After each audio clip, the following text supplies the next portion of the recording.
Bismillahirrahmanirrahim. Assalamu alaikum, Sheikh. Assalamu alaikum wa rahmatullah. Thank you very much for coming on this channel. I'd just like to talk about Quran chapter 17, verse 71 and 72. We just done a video on it. So on the day of judgment, Yes. Allah will be calling with your Imam, with your representative. Yes. So this Imam and representative should be on earth at all times. That's right. Okay. Then second verse, if you read it, 1772, it says, if you're blind in this world, then blind hereafter. That's right. You know.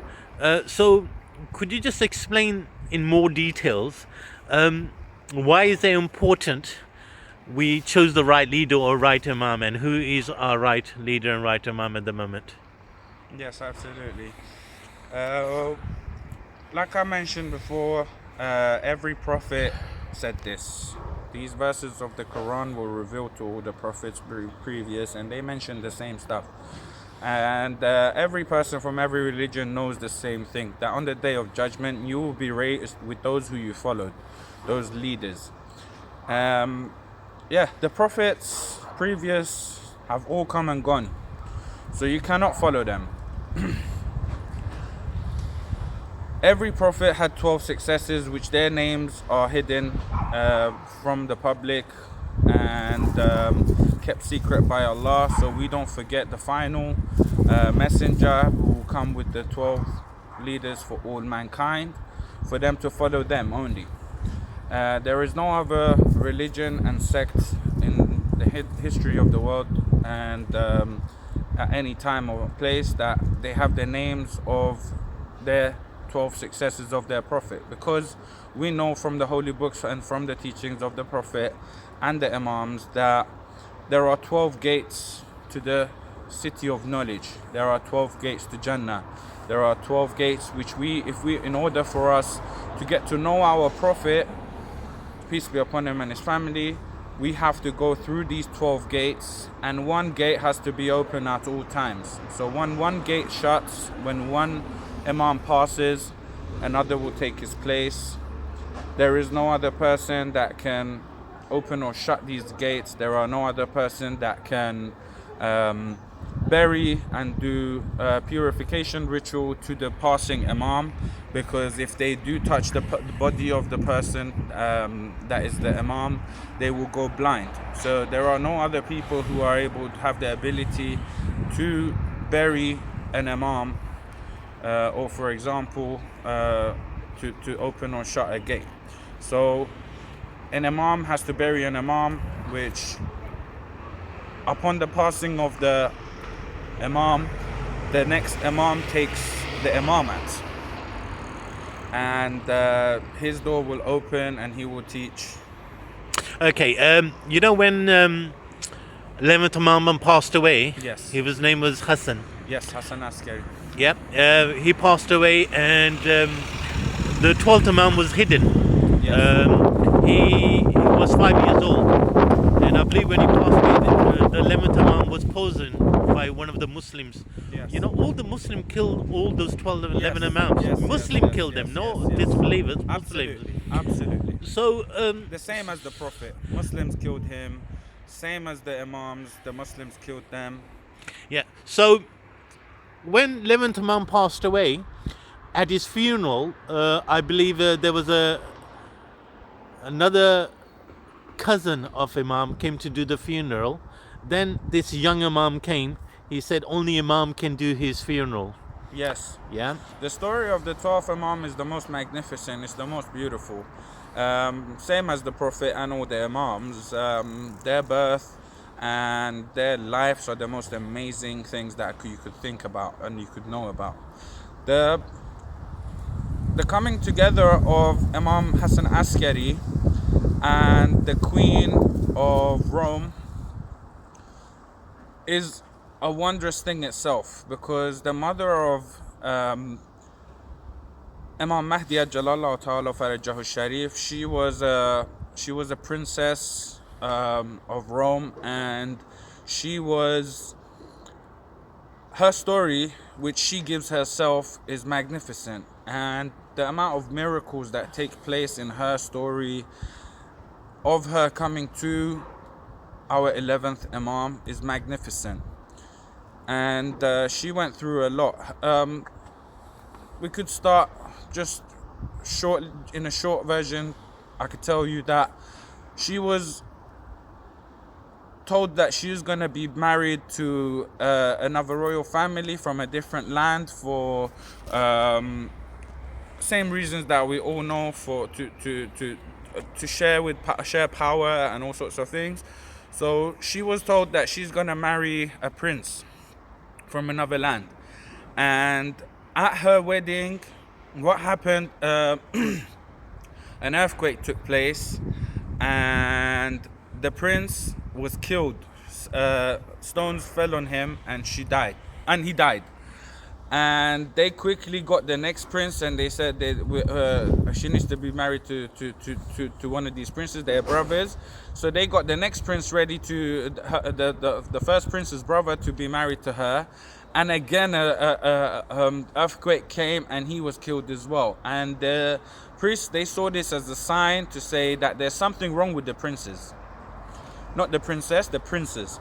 So when this happened, they stopped the marriage, and she had many dreams where she was visited by Jesus Christ and the first of his successors, who is Simon Peter or Shimon Petros.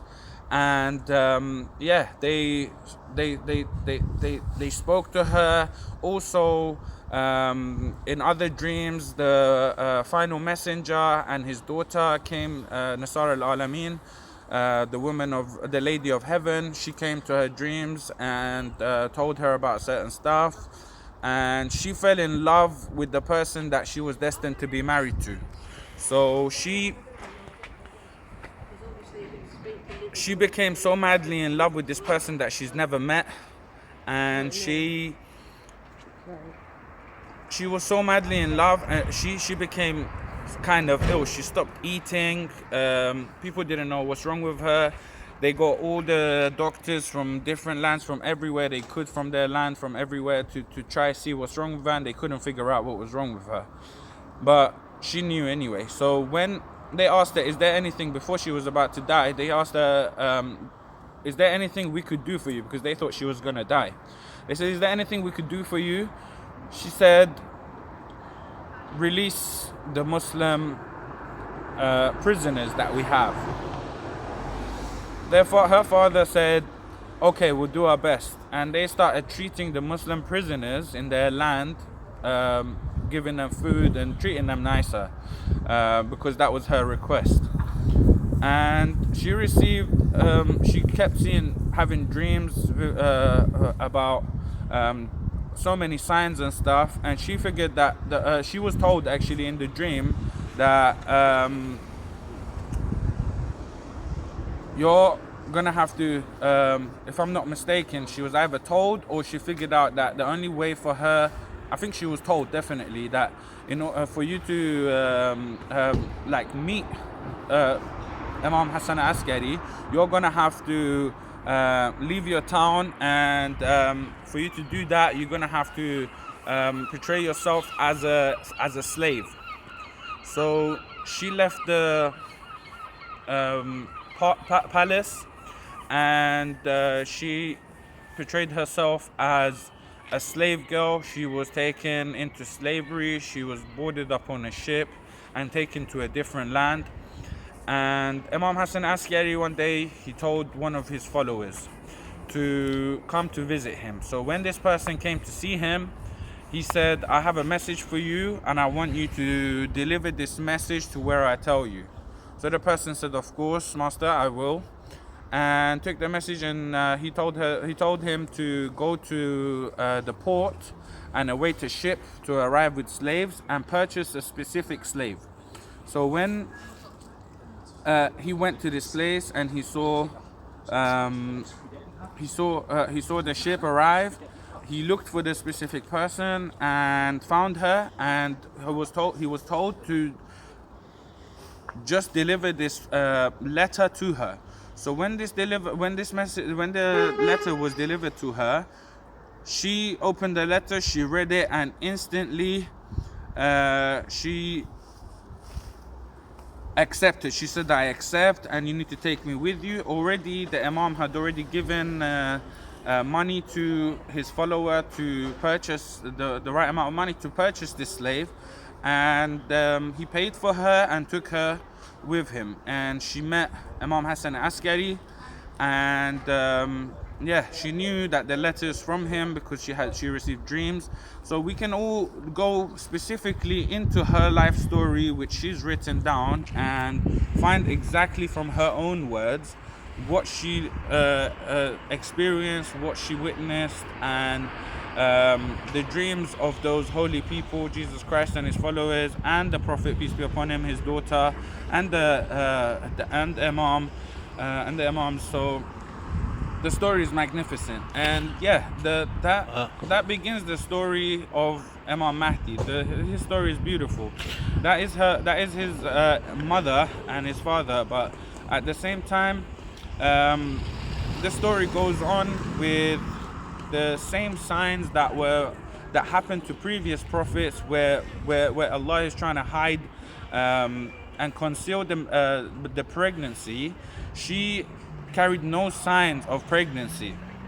The pregnancy wasn't visible in her, and the story of the birth itself is magnificent. And those who witnessed the birth from behind the curtain and the light that appeared, and also when this child was born, was taken into a quotation.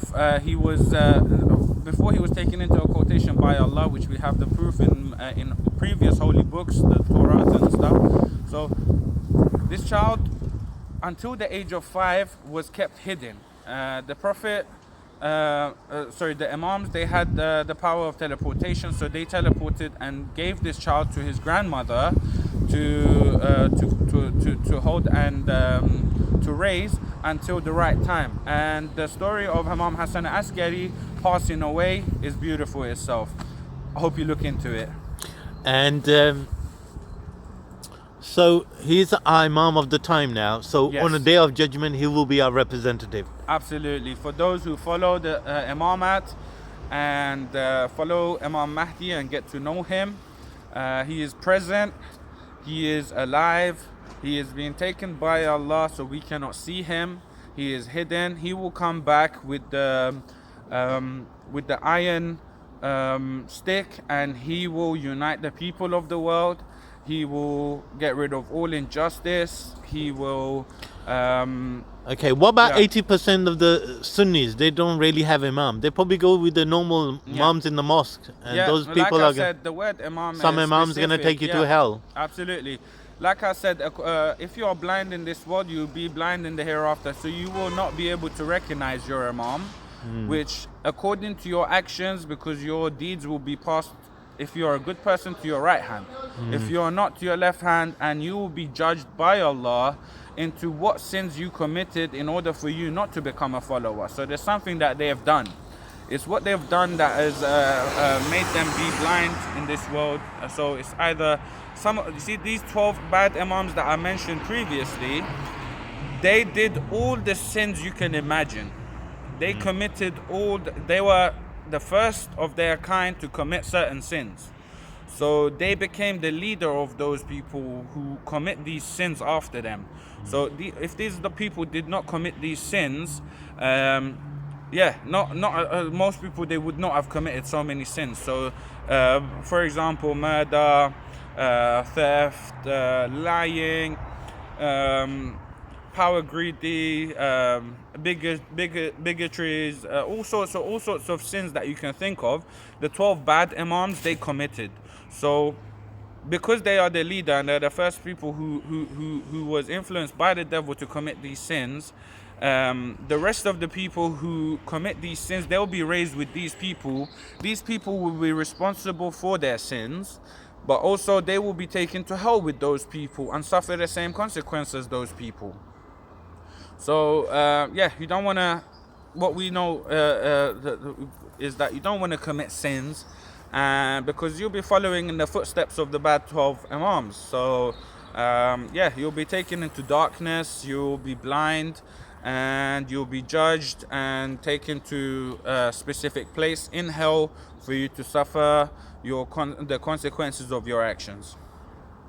Thank you very much for listening. Like, subscribe, follow, and hit the bell button so you'll be you'll be informed of the next videos, so you can continue watching and learning. I hope you can follow the teachings and follow the straight path. All the best. Take care.